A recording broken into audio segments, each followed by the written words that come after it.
আমার মেয়েটাকে আমি দেখতে পারবো না।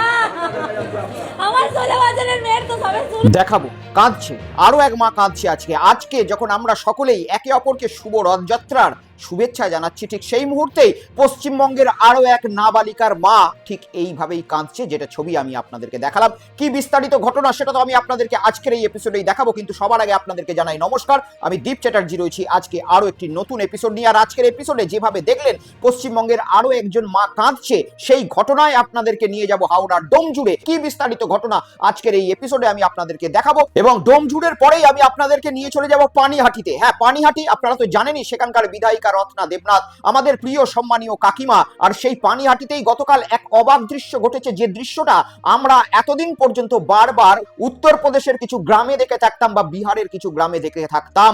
সেই ঘটনা আজকে পানিহাটি, মানে কলকাতার একেবারে আশেপাশের জায়গা, উত্তর 24 পরগনা। আপনারা সকলেই জানেন কতটা কলকাতার প্রাধান্য রয়েছে এই উত্তর 24 পরগনায়। সেই রকম একটি শহরাঞ্চলে এমন একটি বর্বরচিত মধ্যযুগীয় ঘটনা ঘটলো, যে আমি দেখাবো আপনাদেরকে আজকের এই এপিসোডে।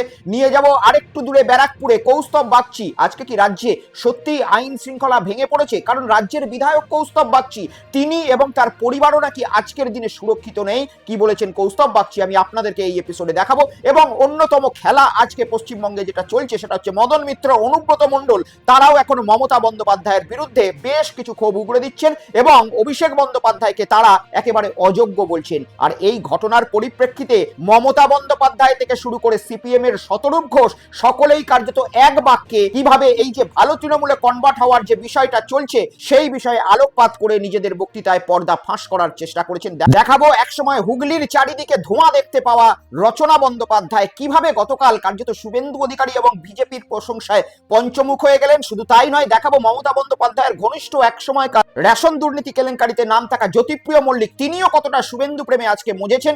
এবং ভারতবর্ষের প্রকৃত রিপোর্টার দেখাবো, যদি সত্যি করে ভারতবর্ষে কোনো স্ক্রিপ্টেড রিপোর্টিং না হয় তাহলে একজন সাংবাদিকের মুখোমুখি হয়ে ভারতবর্ষের মহান নেতারা কতটা অসহায় বোধ করে, সেটাও আজকে আমি আপনাদেরকে এই এপিসোডে দেখিয়ে যাব। সমস্ত কিছু বিষয় নিয়ে থাকবে আজকের এই এপিসোড।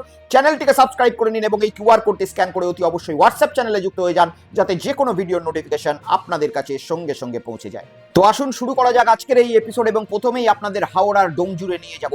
হাওড়ার ডোমজুড়ে কাল এক অমানবিক ভয়াবহ ঘটনা ঘটে গিয়েছে, যার কোনো রকম হদিশ আপনারা মেন প্রাইম টাইম মিডিয়াতে পাবেন না, কিন্তু এক মায়ের কান্না আমি আপনাদের প্রথমেই দেখালাম, এবং বিস্তারিত এই ঘটনাটা কি রয়েছে সেটাও আজকে আপনাদের এই এপিসোডে আমি শোনাবো।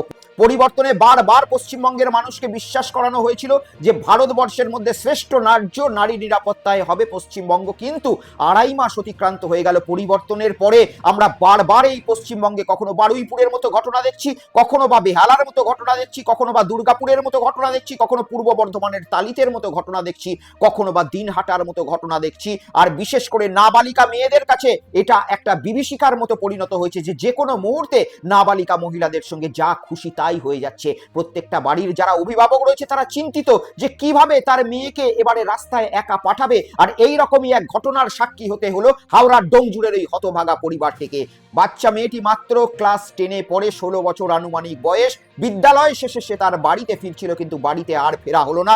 রাস্তার মধ্যে প্রকাশ্য দিবালোকে জনসমক্ষে এই মেয়েটিকে ছুরির আঘাত করে করে শেষ করে দিল সমীর দাস নামে এক যুবক। আমি শোনাবো আপনাদেরকে এই ঘটনার পূর্ণ বিবরণ, তার মা কি বলছে দেখুন। আমার মেয়ে আজ স্কুল করে বললো আজ কম্পিউটার ছিল, স্কুল করে কম্পিউটার 4টে কোচিংয়ে পড়ে, আর কোনোদিন 2টো কোচিং থাকে, কোনোদিন 3টে কোচিং থাকে, স্কুল করে ফেরে। আমি রাত্রিরে আনতে যাই, রাত্রির বেলায়। এবারে ও কম্পিউটার করে 6:30টার সময় ছুটি হয়েছে, ফিরছিল। একটা ছেলে ওকে খুব উত্তপ্ত করতো, ওকে ফোন করতো, আমি ব্লক করে দিয়েছি নাম্বার, মেসেজ করতো, ব্লক করে দিয়েছি সব। তাও ওই রকম ওর কাছে কথা বলতে পারছে না, ওর সঙ্গে কিছু করতে পারছে না। আর মেয়েটা কিছু করতে যায়নি, ওর মেয়েটার অনেক স্বপ্ন ছিল পড়াশোনা করে মানুষ হবে। আর ওই ছেলে কি করে দাঁড়িয়ে আছে কে জানবে, ওই মনে কথা বলতে পারেনি, করতে পারেনি বলে ওকে কি করে ছুরি নিয়ে দাঁড়িয়েছিল। আমার মেয়েটাকে আমি দেখতে পারবো না। আমার 16 বছরের মেয়ের তো সবে শুরু, সেই মেয়েটার কি আছে সবে তো শুরু, তার তো সবে স্বপ্ন দেখা শুরু, সবে তো কোথায় থাকে, পড়াশোনা করে মানুষ হবে। ও বলছে পড়াশোনা করে, ছেলেটা বীরভূম আমাদের বাড়িতে ভাড়া এসেছিল, ভাড়া ছিল। তারপরে ওই রকম ওই একদিন দেখছি মেসেজ করেছে, আমাদের মানু বলছে মা আমাকে মেসেজ করে, আমাকে বলছে তোমায় আমি ভালোবাসি। আমি ওসব করবো না, আমি বলছি তোমার অত সাহস কিসের, তুমি আমার মেয়েকে মেসেজ করো আমার ঘরে থেকে। তুমি আমার ঘর থেকে উঠে যাবে। কি ভয়ানক অবস্থা! আর কত মায়ের কোল খালি হবে, আর কত নাবালিকার মায়ের পরিবারের এই রকম চোখের জল পড়বে, সেটারই উত্তর আজকে খুঁজছে পশ্চিমবঙ্গের মানুষ। নারী নিরাপত্তা কোথায়? প্রকাশ্য রাস্তায় হচ্ছে। এই ঘটনা যদি বাড়ির মধ্যে হতো, অন্দরমহলে হতো, তবুও প্রশাসনকে হয়তো দোষারোপ করা যেত না, কাঠগড়ায় তোলা যেত না যে বাড়ির মধ্যে ঘটনাটি ঘটেছে, প্রশাসন কি করবে। কিন্তু প্রকাশ্য দিবালোক আজকে যখন সন্ধ্যাবেলা 6টা 6:30 বাজছে, সেই সময় যথেষ্ট পরিমাণে আলো থাকে, এই গ্রীষ্মকালের দিনে রাস্তায় লোক থাকে, তারপরেও একটা যুবকের মনে এক ফোঁটাও প্রশাসনের ভয় নেই, তাই সে রাস্তার মধ্যে এই ধরনের একটি অমানবিক কাণ্ড ঘটিয়ে দিচ্ছে। আর এই ঘটনা থেকে সমস্ত মাতা পিতাকে শিক্ষা নিতে হবে যে কি রকম মানুষকে আপনারা বাড়িতে ভাড়া দিচ্ছেন, সেটা বারবার যাচাই করে নিন। এবং কোনো ছেলে যদি আপনার মেয়েকে কোনোভাবে উত্ত্যক্ত করার চেষ্টা করে, তাহলে আপনারা স্থানীয় প্রশাসনের দ্বারস্থ হয়ে একটা অন্তত কমপ্লেন করে রাখুন। এই ঘটনা অতি অবশ্যই প্রত্যেকটা সাধারণ মা বাবার চোখকে আজকে খুলে দিতে বাধ্য যে কোনো মানুষকে বিশ্বাস করবেন না। কেউ হয়তো আপনার মেয়ের পিছন করছে, কেউ হয়তো আপনার মেয়েকে ফোনে উত্ত্যক্ত করছে, আর আপনারা সেইটা এড়িয়ে চলে যাচ্ছেন, স্থানীয় প্রশাসনকে জানাচ্ছেন না। আজকে যদি এই পরিবারটি অগ্রিমভাবে স্থানীয় প্রশাসনকে জানিয়ে রাখতো, হয়তো এই বাচ্চা মেয়েটির প্রাণটি বেঁচে যেতে পারত। কিন্তু প্রশাসনও আজকে কি ধরনের ভূমিকা পালন করছে যে প্রকাশ্য রাস্তায় একটা জলজ্যান্ত বাচ্চা মেয়ে 16 বছরের, তার প্রাণ চলে যাচ্ছে। এই ঘটনা তো পশ্চিমবঙ্গে আজকে নতুন হচ্ছে না। বারুইপুরে আমরা দেখলাম পরিবর্তনের পরে এই ধরনের ঘটনা ঘটলো, তালিতে একটি ঘটনা ঘটলো, দিনহাটায় একটি ঘটনা ঘটলো। আমি আপনাদেরকে বারবার বলেছি, এবং আজকে আপনারা পেপার যদি খোলেন তাহলে দেখতে পারবেন যে পশ্চিমবঙ্গে এমন একটা দিন নেই যে নাবালিকা মেয়েদের সঙ্গে এই ধরনের ঘটনা ঘটছে না। উল্টো দিকে জনতা যে কাজটি করেছে, সমীর দাস নামে যে অভিযুক্ত, তাকে ধরে উত্তম মধ্যম দিয়েছে, গণপিটুনি দিয়েছে, হাসপাতালে ভর্তি করিয়ে দিয়েছে। কিন্তু ইতিমধ্যেই যে গণপিটুনির ঘটনা আমরা দেখেছিলাম বারুইপুরে, সেই ধরনের যদি গণপিটুনিতে এই যে সমীর দাস রয়েছে, এরও কোনো অপ্রত্যাশিত ঘটনা ঘটে যেত, তাহলে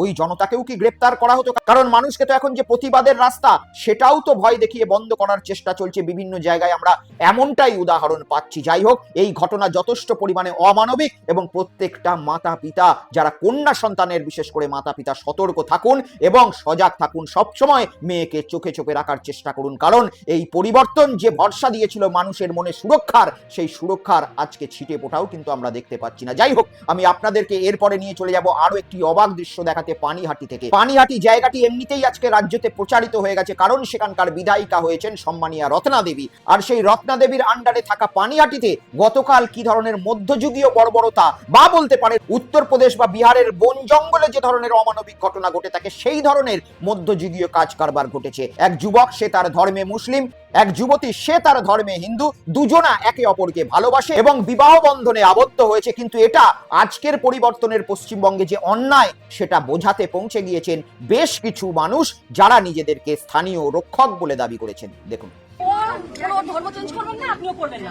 আমাদের সাথে আপনার যে বাচ্চাটা হবে সেটা কোন ধর্মের হবে আগে উত্তর দিন।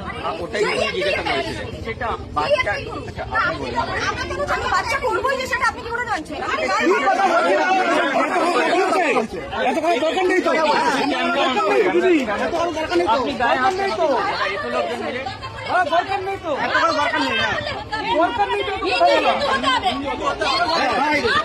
তোকে শোন, তোকে এত লেকচার দেবো না। তুই এখন 8 ঘন্টার মধ্যে তোর বাইক নিয়ে এখান থেকে যাবি।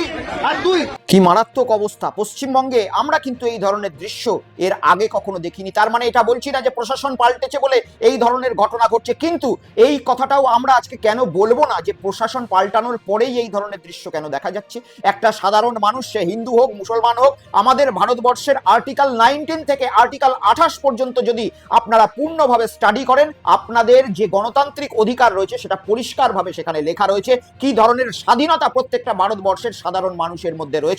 আবার রিপিট করে দিচ্ছি, আর্টিকেল 19 থেকে আর্টিকেল 28, এই যে আর্টিকেলগুলো ভারতবর্ষের সংবিধানে রয়েছে, সমস্ত স্বাধীনতার অধিকার সেখানে কিন্তু বিশেষভাবে বলা রয়েছে। তারপরেও কিছু মানুষ আজকে ধর্মের রক্ষকের নামে বিভিন্ন জায়গায় গিয়ে এই ধরনের অরাজকতার সৃষ্টি করছে, তাও কোনো গ্রামগঞ্জে নয়। পানিহাটি একটা ভারতবর্ষের কলকাতার মতো শহর থেকে মাত্র 10 থেকে 15 কিলোমিটার দূরে, সেই জায়গায় এই ধরনের ঘটনা ঘটছে। তার মানে কি 2026 সালে, যেখানে গোটা বিশ্বের দেশগুলো একেবারে দ্রুত গতিতে বুলেট ট্রেনের মতো এগিয়ে যাচ্ছে, ভারতবর্ষ কি ক্রমশই পিছিয়ে চলেছে? আমি কার সাথে বিয়ে করব, কার সাথে প্রেম ভালোবাসা করব, কি খাবো, এই স্বাধীনতা আজকে 2026 সালে ভারতবর্ষের পশ্চিমবঙ্গের মতো জায়গায় নেই, এটা দেখেই আমার অবাক লাগছে। কি ধরনের অবস্থা, কতগুলো মানুষ তাকে ঘিরে ধরেছে, অথচ দুজনাই একে অপরের সম্মতিতে বিবাহ বন্ধনে আবদ্ধ হয়েছে এবং সেই মহিলাও সেই ব্যক্তিকে বাঁচানোর চেষ্টা করছে, সেই ব্যক্তিও মহিলার সঙ্গে রয়েছে। তাহলে এই ধরনের মানুষগুলো কারা, যারা প্রশাসন সংবিধানের ঊর্ধ্বেও নিজেদেরকে আজকে এই সমাজের সংস্কারক দাবি করছে? আমি প্রশাসনের দৃষ্টি আকর্ষণ করে এই ধরনের ঘটনায় যারা মানুষের স্বাধীনতাকে খর্ব করার চেষ্টা করছে, অতি অবশ্যই তাদের আইনের আওতায় আনা হোক, এটাই একমাত্র আবেদন করতে পারি। তাছাড়া আমাদের তো আর কিছু করার নেই, শুধু বসে বসে চিন্তা করতে পারি যে ভারতবর্ষ 2026 সালে কি পিছনের দিকে চলে যাচ্ছে। অন্যদিকে পানিহাটি থেকে মাত্র কিছুটা দূরে ব্যারাকপুর, আর এই ব্যারাকপুরের বিধায়ক নির্বাচিত হয়েছেন কৌস্তব বাগচি। এই কৌস্তব বাগচির পরিবারও আজকে সুরক্ষিত নয়। একজন বিধায়কের বাড়ির সামনে 3-4 জন যুবক গাড়ি নিয়ে যেতে যেতে তার বাড়িতে পর্যন্ত কথা বলেছেন, এমনটাই কৌস্তব বাগচি মিডিয়ার সামনে এসে বলেছেন গতকাল। আমি শোনাবো কৌস্তব বাগচি, ব্যারাকপুরের সম্মানীয় বিধায়ক, তিনি কি বক্তব্য রেখেছেন। এবং আইন শৃঙ্খলা নিয়ে এটা কিন্তু যথেষ্টই উদ্বেগের বিষয় যে আজকে একটি বিধায়কের পরিবার তিনিও নিশ্চিন্তে থাকতে পারছেন না। দেখুন, আমার বাড়ির সামনে থেকে চিৎকার চেল্লামিল্লি করতে করতে গালি দিতে দিতে গেছে। আমি তো ছিলাম না, বাড়ির লোকজনকে বলেছে দেখে নেবো, মেরে দেবো, গুলি মারবো, এসব ভাষায় গালিগালাজ করতে করতে গেছে। মা বাবা তুলে আমার নাম করে গালিগালাজ দিতে দিতে গেছে। একটা বাইকে 3 জন বসে গেছে। তো ব্যারাকপুর পুলিশ কমিশনার আমি জানি না কিভাবে চলছেন, বা এই কার্যপদ্ধতির কারণে বিভিন্ন জায়গায় বিভিন্ন দুষ্কৃতীরা তারা মদত পাচ্ছে। যদি কৌস্তব বাগচির বাড়ির সামনে এই ধরনের ঘটনা ঘটেই থাকে তাহলে আমি বলবো যে 100 বারে নিন্দনীয় ঘটনা। কারণ কোনো পরিবারের ওপরে কখনোই কোনো ধরনের রাজনৈতিক স্বীকার করা উচিত নয়। কৌস্তব বাগচি তিনি বিজেপির বিধায়ক বলে অন্য কোনো গোষ্ঠী বিজেপির কিংবা তৃণমূল কংগ্রেস, তো অনেকেই বলছেন শেষ হয়ে গেছে, তাহলে তৃণমূল কংগ্রেসের লোক তো হতে পারে না, সিপিএম এর লোক কিনা জানি না, এই ধরনের ঘটনা ঘটাচ্ছে সেটা একেবারেই নিন্দনীয়। আর কৌস্তব বাগচি যিনি একজন সরকার পক্ষের বিধায়ক, মাননীয় মুখ্যমন্ত্রীর একেবারে অন্যতম ঘনিষ্ঠ এই কৌস্তব বাগচি, সেই কৌস্তব বাগচির পরিবারই যদি আজকে সুরক্ষিত না থাকেন এবং তিনি যদি ব্যারাকপুরের পুলিশ কমিশনার নিয়ে প্রশ্ন তোলেন, তাহলে ভেবে দেখুন সাধারণ মানুষ আজকে কতটা আতঙ্কের মধ্যে থাকতে পারে। একবার ভেবে দেখুন ভিডিওর শুরুতে ওই হাওড়ার ডোমজুড়ের যে মায়ের কান্নাটি দেখালাম, সেই পরিবারগুলো আজকে কতটা চিন্তার মধ্যে থাকতে পারে, যেখানে এক বিধায়ক আজকে এতটা সুরক্ষাহীনতায় ভুগছেন। আর একজন বিধায়ক যখন পশ্চিমবঙ্গের রানিং দলের বলছেন, তাহলে পুলিশকে অতি অবশ্যই এই সমস্ত ব্যাপারকে খুঁজে বের করা দরকার যে এই ঘটনা কারা ঘটাতে চাইছে। তৃণমূল কংগ্রেসের উদ্দেশ্যে যদি কৌস্তব বাগচি বলে থাকেন, তাহলে তো আমাকে এটাই বলতে হয় যে সেই দলটা তো শেষ হয়ে গেছে, বিজেপিই বলছেন, তাহলে তৃণমূল কংগ্রেসকে তো এখানে দোষারোপ করা যায় না। তাহলে ব্যারাকপুরে কি কৌস্তব বাগচির এগেনস্টে বিজেপি একেবারে রাস্তায় নেমে পড়ে অন্য একটি গ্রুপ, যেভাবে 4 তারিখের পরে সকলেরই বিজেপি হওয়ার একটা হুজুম নেমে এসেছে পশ্চিমবঙ্গে, কৌস্তব বাগচিকে কি পলিটিক্যালি পিছনের দিকে ঠেলে দেওয়ার জন্য অন্য কোনো গোষ্ঠী এই ঘটনা ঘটাচ্ছে, সে বিষয়ে নিশ্চয়ই পুলিশ তদন্ত করবে এবং সত্য নিশ্চয়ই আগামী দিনে মানুষের সামনে আসবে। আমি আপনাদেরকে এরপরে এক বাস্তব সত্যের দিকে নিয়ে যাব, যেখানে মদন মিত্র থেকে অনুব্রত মণ্ডল তারাও আজকে পাল্টি মেরে দিয়েছেন। আর এই পাল্টি মারাকে কি বলেছেন আজকে মমতা বন্দ্যোপাধ্যায় থেকে শুরু করে শতরূপ ঘোষ, সেগুলোও আমি আপনাদেরকে শোনাবো। কিন্তু শোনাবো প্রথমে যে অভিষেক বন্দ্যোপাধ্যায় যে অযোগ্য, সেটা মদন মিত্র পাল্টি মারার 1 ঘন্টা পরেই বুঝতে পারলেন এবং কি বক্তব্য রাখলেন, দেখুন। মমতার সঙ্গে আমার পারিবারিক সম্পর্ক ছিল, আছে, থাকবে। তবে আমি মমতার কাছে এটাই আবেদন করব, আপনি অভিষেককে ঠিক করুন, না হলে এই বাঘ কিন্তু একদিন আপনারই ঘাড়ে বসবে। মমতা বন্দ্যোপাধ্যায় ধৃতরাষ্ট্র কি করে হবে? গান্ধারী। অভিষেককে মমতা ছাড়বে না। মমতা ব্যানার্জির সঙ্গে থাকা মানে wastage of time. She will not spare Abhishek Banerjee and Abhishek will never become successful in getting back Bengal as a whole. অভিষেকের সেই যোগ্যতাই নেই। আগামী 20 বছরের মধ্যে অভিষেকের আর কোনো চান্স নেই। মদন মিত্র থেকে শুরু করে অনুব্রত মণ্ডল সকলেই গতকাল ঋতব্রত বন্দ্যোপাধ্যায়ের হাতে হাত ধরে অভিষেক বন্দ্যোপাধ্যায় অযোগ্য এবং তার সঙ্গে আর পলিটিক্যাল পার্টি করা যায় না এমন কথা বলেই বিষোদ্গার করেছেন এবং মমতা বন্দ্যোপাধ্যায়কেও কার্যত শুধরে যাওয়ার ইঙ্গিত দিয়েছেন। কিন্তু সব থেকে বড় প্রশ্ন আমার মনে একটি, সেটা হচ্ছে অভিষেক বন্দ্যোপাধ্যায় অযোগ্য, আমি এটা মেনে নিলাম, কিন্তু যোগ্য হিসাবে মদন মিত্র এই অনুব্রত মণ্ডলরা ঋতব্রত বন্দ্যোপাধ্যায়কে খুঁজে পেলেন। অভিষেক বন্দ্যোপাধ্যায় তিনি তো তবুও তৃণমূল কংগ্রেস ঘরানার এবং তিনি তবুও মমতা বন্দ্যোপাধ্যায়ের পরিবারের অর্থাৎ ব্যানার্জি পরিবারের একটা পলিটিক্যাল হিস্ট্রি রয়েছে। উল্টো দিকে ঋতব্রত বন্দ্যোপাধ্যায়, তার কি হিস্ট্রি রয়েছে সেটা তো আমি নয়, স্বয়ং মাননীয় মুখ্যমন্ত্রী শুভেন্দু অধিকারী থেকে শুরু করে বিজেপির বিধায়ক সজল ঘোষ বারবার প্রকাশ্যে এনেছেন তার জিপটাকে যেভাবে বাইরে তিনি বের করতেন সেই ইঙ্গিত দেখিয়ে। আর এই ধরনের ব্যক্তির হাত ধরার পরে অভিষেক বন্দ্যোপাধ্যায় অযোগ্য, এই কথাটা কেমন একটা যেন লাগছে এবং স্ক্রিপ্টেড এটাই মনে হচ্ছে। যদিও এই ঘটনা থেকে পর্দা ফাঁস করার জন্য আসল ঘটনা অন্তরালে কি রয়েছে সেই বিষয়ে তৃণমূল কংগ্রেসের সুপ্রিমো মমতা বন্দ্যোপাধ্যায় থেকে শুরু করে বামপন্থী দলের শতরূপ ঘোষ সকলেরই কিন্তু সুর এক। আমি শোনাবো মমতা বন্দ্যোপাধ্যায় কি বলেছেন এই ঘটনার জন্য, এবং তারপরেই আমি আপনাদেরকে শোনাবো যে একই ধরনের সুর কিভাবে সিপিএম এর শতরূপ ঘোষও ব্যবহার করেছেন। দেখুন। যেমন একজন আজও চলে গেছে, আমার কোনো দুঃখ নেই, কারণ সে আমায় কালকেই মেসেজ দিয়ে বলেছিল যে আমার পরিবারের সকলকে সামন দিয়েছে ইডি। তখনই আমি বুঝে গেছিলাম, তখনই তার কোনো পজিশন ছিল না, কারণ পজিশন তখনই আমরা তাকে সরিয়ে দিয়েছিলাম সব ক্ষমতা থেকে। কাজে মিথ্যে কথা বলে চাতুরি করার কেউ চেষ্টা করবেন না। যাদের যেতে হয় যান, যা পড়ে থাকবে সেটাই আমার সোনার খনি। আমি 2004-এ একা থাকলে যদি নতুন করে শুরু করতে পারি, 1997-তে যদি নতুন করে শুরু করতে পারি, 2026-এও নতুন করে শুরু করার ক্ষমতা রাখি। এইটুকু জোর আমার আছে। যারা সেটিং করে ওয়াশিং পাউডার নির্মা হচ্ছেন বা বিজেপি ওয়াশিং মেশিন হচ্ছেন, আগে নাকি তারা ছিল চোর, আর এখন হয়ে গেছে সাধু পুরুষ। মদন মিত্র, আমি আপনাদেরকে বলছি, গতকাল যখন টিভিতে দেখানো হলো তার আগে অব্দি মদন মিত্র অনেক বড় বড় কথা বলছিল। ও লাভলি, একদম লাভলি লাভলি লাভলি লাভলি, ও লাভলি লাভলি। আমি মমতা ব্যানার্জির লোক, আমি মমতা ব্যানার্জির ছায়াসঙ্গী, ঋতব্রতর সঙ্গে যারা গেছে সমস্ত ভাগাড়ের পচামাল, এদের সঙ্গে যাবো না। কালকে দুপুরবেলা যখন মদন মিত্রর বউ ছেলের কাছে ইডি তলব গেল, তখন থেকে আমরা জানি মদন এই সময়ের অপেক্ষা, মদন মিত্র এবার সাইড চেঞ্জ করবে, মমতা বন্দ্যোপাধ্যায়ের হাত থেকে বেরিয়ে এবার বিজেপি আশ্রিত তৃণমূলে যাবে, বিজেপির পায়ে গিয়ে ধরবে। তাই হলো, এবং এখান থেকে বলে দিচ্ছি, আজকে এখানে দাঁড়িয়ে বলে দিচ্ছি, 5 বছরের একটা বাচ্চাও জানে কি হতে চলেছে। মদন মিত্রর বউয়ের নামে, মদন মিত্রর ছেলের নামে যে তদন্ত ইডি শুরু করেছিল, সেই তদন্ত আর এক চুলো এগোবে না। এই যে বিজেপির সঙ্গে বোঝাপড়া করে নিল, এই যে বিজেপি ওকে আশ্রয় দিয়ে দিল, ওর বউ ছেলেকে আর ইডি ধরবে না। এরপরে যেহেতু নোটিশ পাঠিয়েছে, বড় জোর যেটা হতে পারে, হয়তো ওরা হাজিরা দেবে, একটু জিজ্ঞাসাবাদ হবে, বেরিয়ে এসে বলবে যে আমাদের কাছে যা প্রশ্ন করা হয়েছিল সব উত্তর দিয়েছি। মদন মিত্র আবার 2 দিন অভিষেক ব্যানার্জিকে গালাগাল দেবে, মমতা ব্যানার্জি সম্পর্কে ভালো ভালো ডায়লগ দেবে, দিদি এক সময় কত ভালো ছিল, দিদি এখন আর সেই দিদি নেই, দিদি এখন আমাদের ভুলে গেছে, দিদি এখন খালি ভাইপোকে চেনে, এসব নেকা নেকা কথা বলবে। তারপরে ওর বউ ছেলে বেরিয়ে আবার বাড়ি চলে যাবে।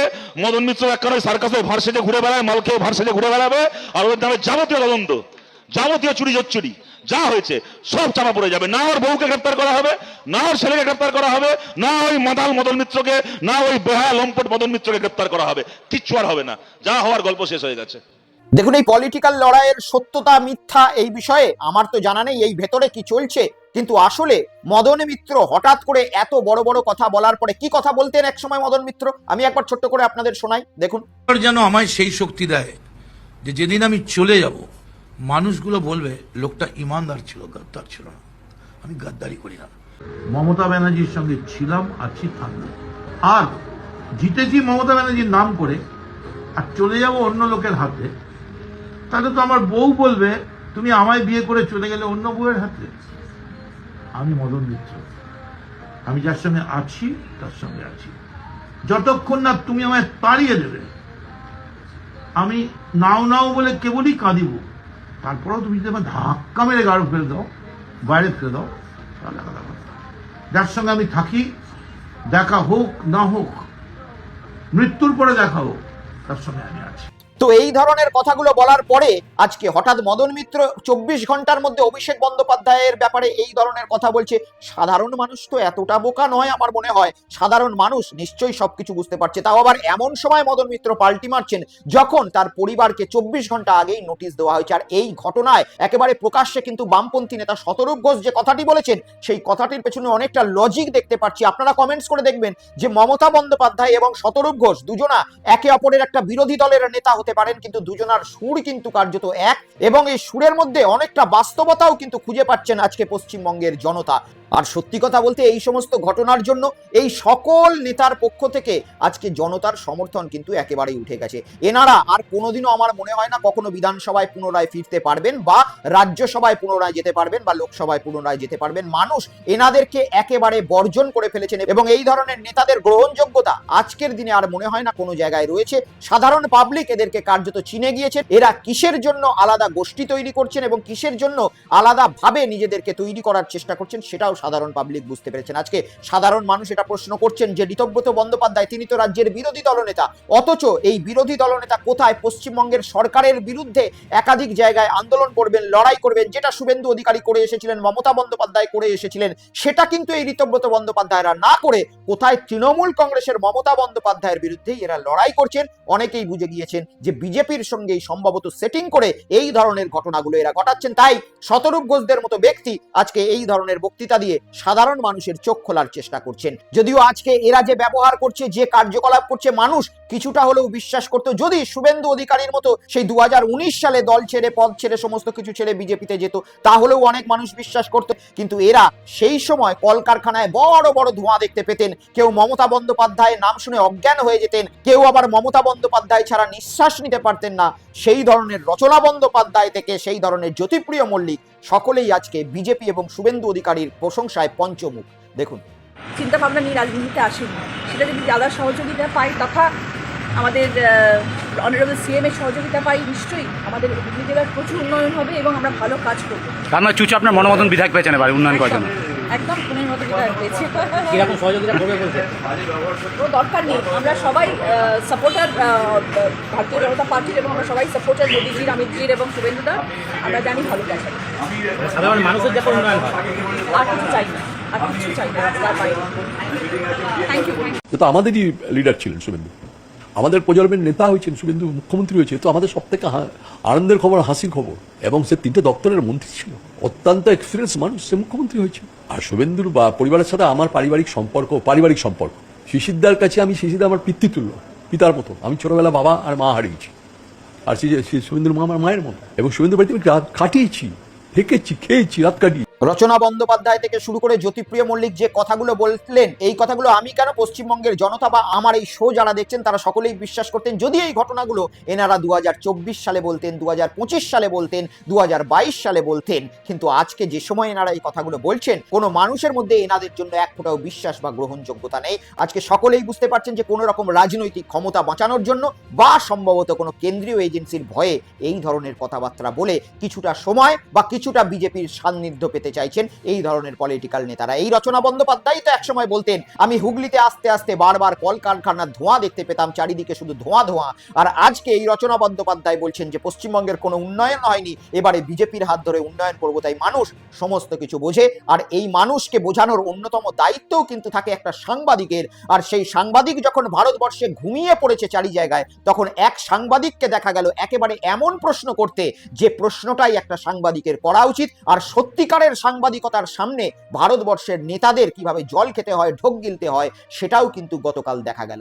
আমি দেখাবো আপনাদেরকে নীতিন গাডকারির একটি ইন্টারভিউ, সামান্য কিছু ক্লিপিংস, যেখানে একটি ইন্টারভিউ সাংবাদিক নিয়েছিলেন। সেই সাংবাদিকের ইন্টারভিউ আজকে গোটা ভারতবর্ষে ভাইরাল হচ্ছে এবং মানুষ প্রশ্ন করছে যে স্ক্রিপ্টেড কোন রকম সাংবাদিকতা ছাড়া যদি সত্যকারের প্রশ্ন আজকে সাংবাদিকরা করতে শুরু করেন, প্রত্যেকটা পলিটিক্যাল নেতার অবস্থাই কিন্তু নীতিন গাডকারির মতো হবে। দেখুন, आप लोग को बताना चाहिए था जनता को कि तुम्हारी गाड़ी में E20 डल रहा है। अब मैडम जल्दी मत करिए, थोड़ा समझ लीजिए। ठीक है, आप बताइए, लेकिन मगर सवाल तो आएगा सर। पहले तो नितिन गडकरी जी ने कभी ये बात नहीं मानी थी कि एथनॉल से माइलेज कम होती है। जब हरदीप पुरी जी ने ये बात मानी, तब उन्होंने मानी। ब्लेंडेड पेट्रोल जब यूज कर रहे हैं तो माइलेज कम होगी कि नहीं, बस इतना ही पूछा मैंने। आप गलत बोलती हो, फिर समझो। देश की जनता अभी सीरियसली कंफ्यूज है कि नितिन गडकरी जी के पास पेट्रोलियम का कारभार है कि इनके पास ट्रांसपोर्ट का डिपार्टमेंट है। आप एथनॉल के ब्रांड एम्बेसडर बन के बैठे हुए हैं। सेंट्रल एक्साइज भी कम किया है एथनॉल ब्लेंडेड पेट्रोल पर, इसके बावजूद भी पेट्रोल के दाम कम क्यों नहीं हुए? ये सब सवाल आप पेट्रोलियम मिनिस्टर को अच्छा, पूछो। ये बढ़िया है। अभी आप देखो, आप क्या करती है, हाँ। आप तबला डग्गा बजाती है। अरे क्या तबला बजाती हूँ आप मैं? अभी मुझे पूछ रहे हैं कि तुम पेट्रोलियम मंत्री हो, क्या ये भी तुम बोलोगे? सर जो प्योर पेट्रोल है XP 170 रुपीज पर लीटर, 170 रुपए प्रति लीटर, सर कौन भराएगा गाड़ी में, बताओ? ये पेट्रोलियम विषय के जितने प्रश्न है ना, अब वो पेट्रोलियम मंत्री से ही बात करें। आपके बेटे की जो कंपनी है सियान एग्रो, उसकी नेट प्रॉफिट पिछले 5 सालों में 4500% ऊपर बढ़ गई है। इतने 1000 करोड़ की आप बना देते हैं हाईवे, और आपने एकदम बेस्ट टेक्नोलॉजी, बेस्ट मटेरियल, पहली बारिश घंटा हो जाता है, फिर आप कहेंगे कि सवाल पूछो तो गलत है। ऐसे कैसे मैं एंटी नेशनल थोड़ी हो जाऊंगी सवाल पूछूंगी तो मैं आपको दिल्ली देहरादून पूछूंगी सर उस पे गड्ढे हुए थे सर। तो आप सबको पेड कैंपेन बोलेंगे, आप कहेंगे सब पेड कैंपेन है, सब ऐसे लोग हैं, ऐसे नहीं, जनता के भी सवाल है ना सर, कभी तो मान लेना चाहिए। अगर कोई बात झूठ बोलने से डिफेमेशन केस होती है। हाँ, आपने जो पढ़ा इसके ऊपर मैं आपके ऊपर डिफेमेशन केस भी कर सकता हूँ। বহুদিন পর ভারতবর্ষের কোনো এক সাংবাদিক, কোনো চ্যানেলের সাংবাদিক এই ধরনের একটা একেবারে টপ লেভেলের নেতার সঙ্গে 1-to-1 face to face interview নিলেন এবং সেই ইন্টারভিউতে আপনি টনিক খান কিনা, আপনি আম কেটে খান কিনা এই সমস্ত প্রশ্ন না করে একেবারে প্রকাশ্যে যেটা জনতার প্রশ্ন, যেটা জানতে চাইছে আজকে ইথানল নিয়ে প্রত্যেকটা সাধারণ মানুষের গাড়ির যে অবস্থা সেই ব্যাপারে একেবারে মুখোমুখি প্রশ্ন করলেন এবং কোনো জায়গায় তিনি হোঁচট খেলেন না, বরঞ্চ সাধারণ মানুষকে এতদিন পর্যন্ত ইথানলের ব্যাপারে যে সমস্ত কথাগুলো বলতেন নিতিন গাডকারি সেই কথাগুলো বলতে গিয়ে আজকে তিনি হোঁচট খেলেন বারবার এই সাংবাদিকের সামনে। আর এই ধরনেরই সাংবাদিক পশ্চিমবঙ্গের মানুষ, ভারতবর্ষের মানুষ দেখতে পায়। কোনো রাজনৈতিক নেতাদের সঙ্গে কোনো সাংবাদিকতার কোনো ব্যক্তিগত শত্রু নেই। রাজনৈতিক নেতা তারাও একটা গণতন্ত্রের স্তম্ভ হিসাবে কাজ করার চেষ্টা করেন, সাংবাদিককেও গণতন্ত্রের চতুর্থ স্তম্ভ হিসাবে কাজ করা উচিত। যেটা মানুষের আসল প্রশ্ন সেটাই করা উচিত। আর এই প্রশ্নের উত্তর যদি নেতারা দিতে গিয়ে এই ধরনের থতমত অবস্থা হয়ে যায় তাহলে বুঝতেই হবে যে ডাল মে কুছ জরুর কালা है। আজকের এপিসোড এই পর্যন্তই রইল। সকলে ভালো থাকুন, সুস্থ থাকুন, দেখতে থাকুন বেঙ্গল পালস উইথ দীপ, সত্য যেখানে রং দেখে না। নমস্কার।